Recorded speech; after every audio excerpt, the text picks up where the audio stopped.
If you have kids and pets, you know how important it is to keep some carpet cleaner and some air freshener nearby. Well, today I'm going to show you how to hide them within your decor and no one will know they are there. And these projects can also be done with empty cans as well and will look beautiful this Christmas and winter season. Hi, I'm Loli, and I'm so glad you are here. For this project, I'm going to use some poster board. I'm going to cut a section that is about 3 inches wide and 5 inches long. Then I use the first one as a template to cut 3 more.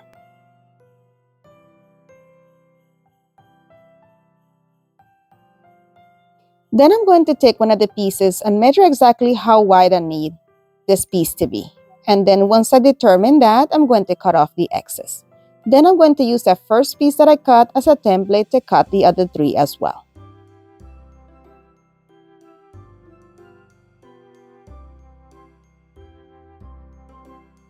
I wanted the pieces to be completely even. Some of the edges were a little bit jagged, so I'm going to put them all together, making sure that they line up perfectly. And then I'm going to sand off any rough edges or make the pieces completely even. And I'm just doing this using a zip sander. And I repeated this to all 4 sides. Now that everything is smooth and even, it's time to put this together. I'm going to add some hot glue to the edges of one of the pieces and add the other piece vertical onto that piece until it dries.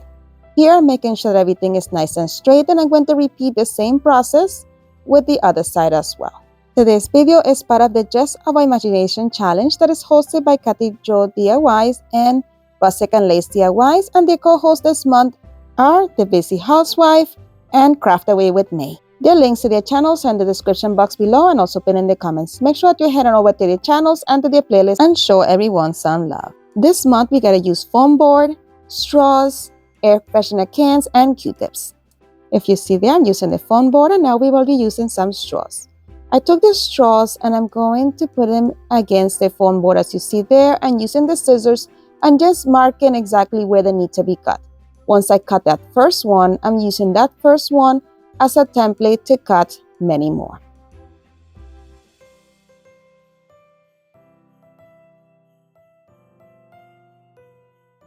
Then using some hot glue, I'm going to start adding my small pieces of straw all the way around the entire box. I am being very careful in the corners that I put my straws just peeking out a little bit to the other side. That way I will have a seamless transition when I add straws to the other side. And I went all the way around. This is what it looked like when I was done. Then I'm going to take a couple more straws and we are going to finish the top. I am taking 2 straws and I am putting them exactly at the same level and marking with my knife there exactly where I need to cut it. And then I'm going to cut them all the way through with both of them. Then I used them as a template and cut 4 more. And I didn't use the scissors because I did not want that indentation that usually a scissor leaves behind. Then we are going to glue these in groups of 2 onto each side of the top of the box. If you're enjoying this video so far, please don't forget to give it a big thumbs up and let me know in the comments where you're watching from. I would love to know what areas are my videos reaching.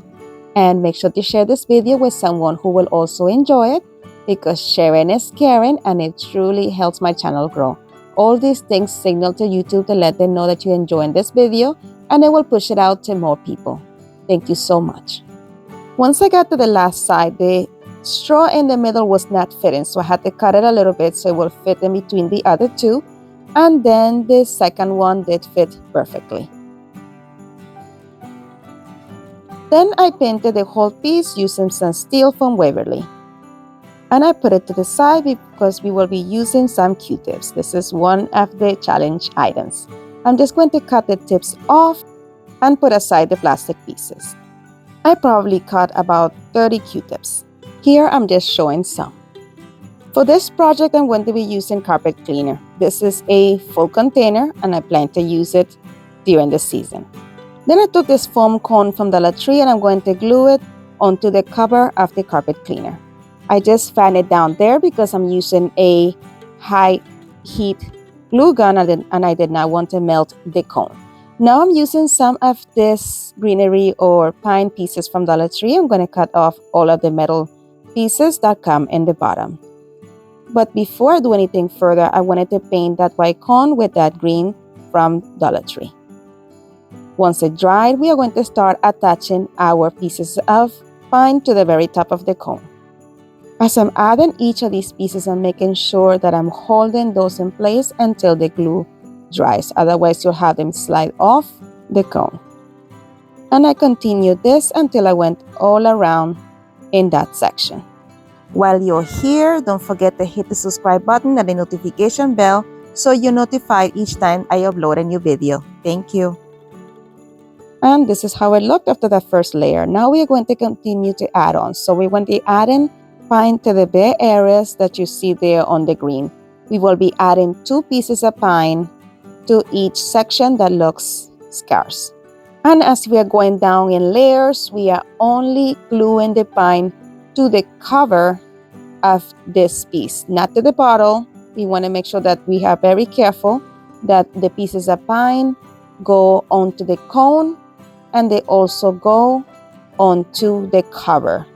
We do not want to glue the cover to the can of carpet cleaner. I ended up using 6 packs of these to completely cover this. I just keep adding underneath, making sure to not get the glue onto the pine or onto the spray can.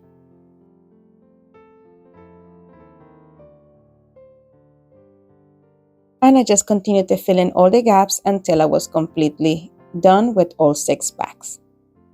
Some of the pieces were sticking up. So here I'm just inspecting to see if there's any other places that I need to add more.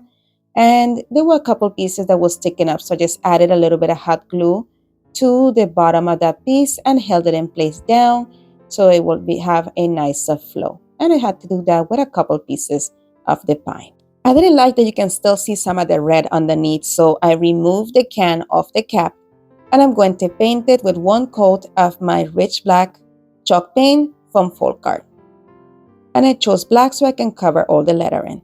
Then I came back over the black with burnt amber from Apple Barrel.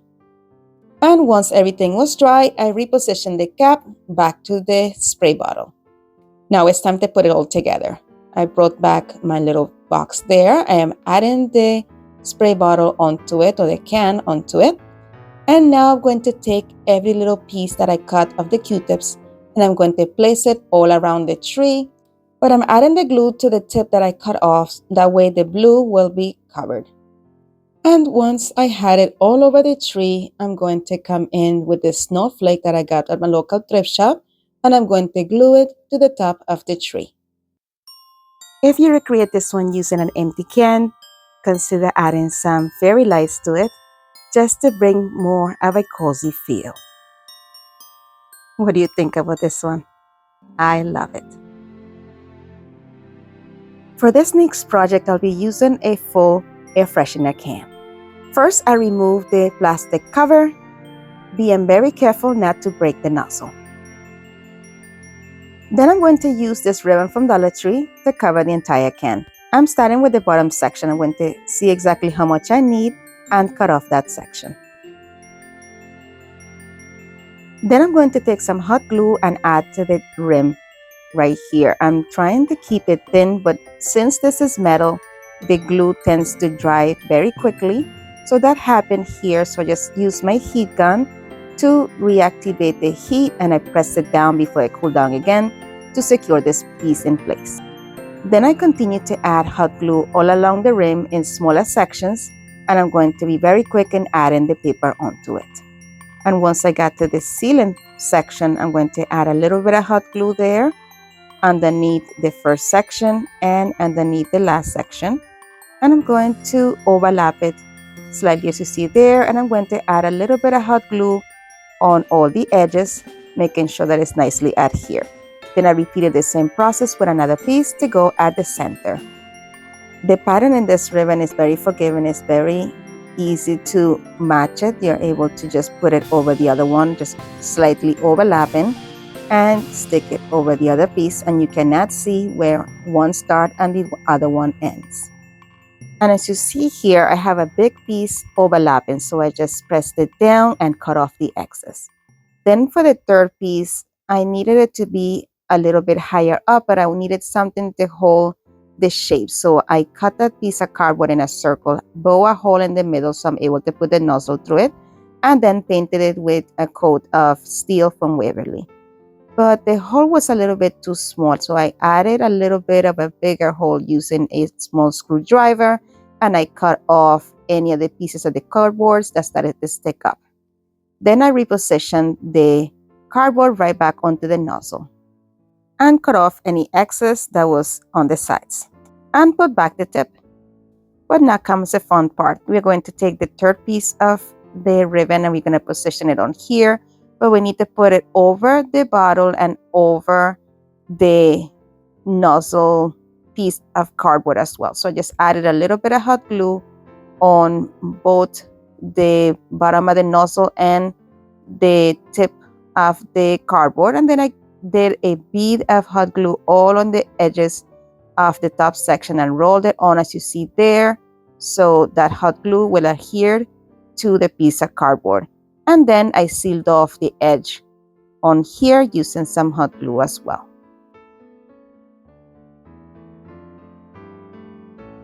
I felt that the nozzle was looking a little bit starky, so I mixed two different kinds of yellows I had. I believe that is a yellow from Dollar Tree and a yellow from Apple Barrel. They had two slight variations. I just wanted to add both of them to this so it would kind of look like fire. So I just wanted to I added a little bit of one, then added a little bit of the other, just to create that effect. I tested the nozzle to make sure that it was working and it was perfect. But I thought that the nozzle was a little too bright, so I'm going to add a little bit of white paint to it just to tone it down. Then using the hot glue gun, I'm going to add little distressing pieces here onto the paper. Notice when I was gluing it down that as I passed the nozzle of the hot glue gun onto this paper, it was creating like little burn or brown marks. So I thought it would be perfect to add some little knots, some little imperfections here and there. So this will look more like birchwood. And I love the effect that it gave it. And then I took some twine and wrapped it around the center and added a little bow. But I'm not done yet. I thought that this greenery will bring another level of style to this. So I'm going to cut the top section of one of these pieces and tuck it right underneath of that twine that I put there. And I thought this was the perfect touch. Let me know what you think.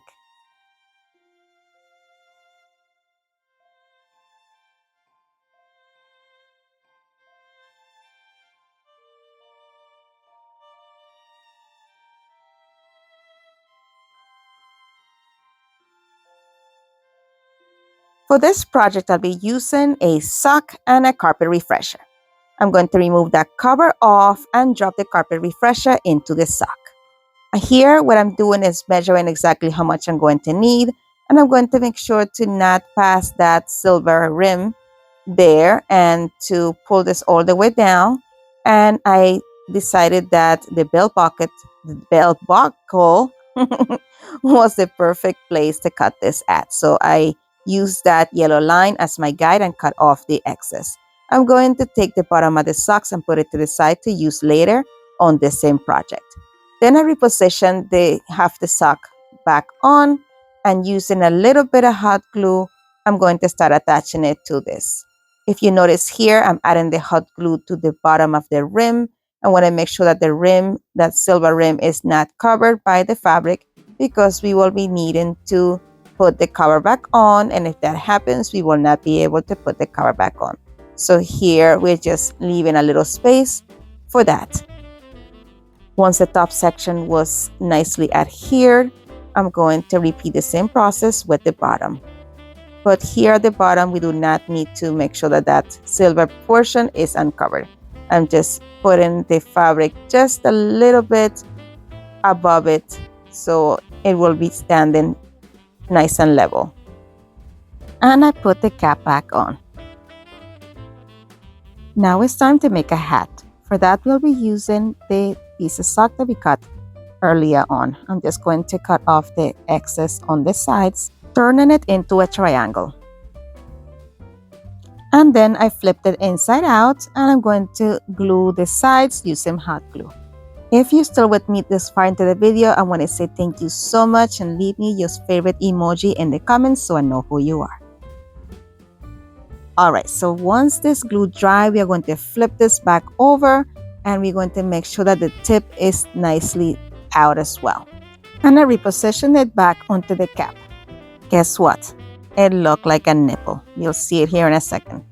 It looked like it was going to be a baby bottle. Look at that.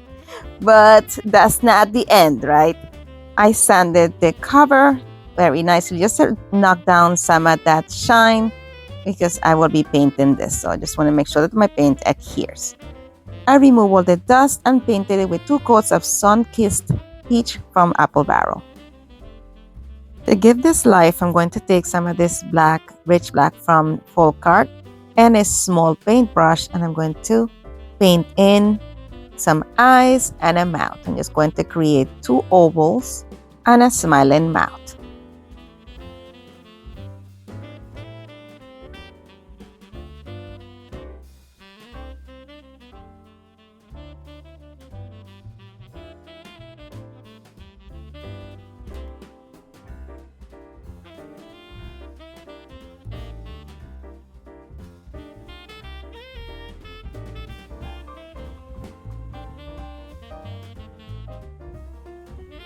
Then I reposition the cap, the hat, and I'm going to take some of this fabric from Dollar Tree and cut a section that can go all the way around the hat.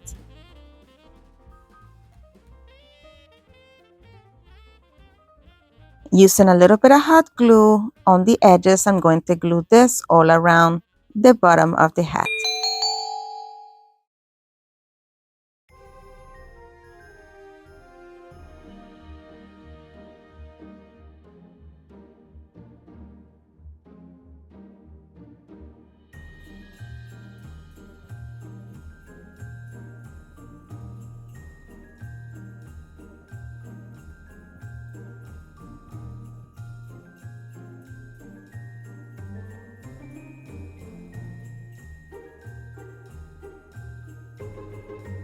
And now let's put it right back. I'm just making sure to go not too far down to cover the eyes, but in the back I do want some surface area. So now it's a perfect fit. And I just added a little bit of hot glue to hold it in place on the perimeter of the hat. And I make sure to glue it a little bit more in the back. And if you see in the back, it has a little butt. It's so funny, I just realized that. I found a pom-pom in my pom-pom jar, and we're going to add this to the tip of the hat. I'm just adding a little bit of hot glue to the worst part of it and popping it right there onto the hat. And then took a white marker from Dollar Tree and added 2 little white dots to the eyes to give it more life. And that is it for this piece. You let me know in the comments, what do you like about this one? I think he is so cute. Don't forget to let me know in the comments which one of these is your favorite, and if you make one, send me a picture on Instagram. I would love to see it. And here are some videos that you may enjoy. Thank you so much for watching. Bye.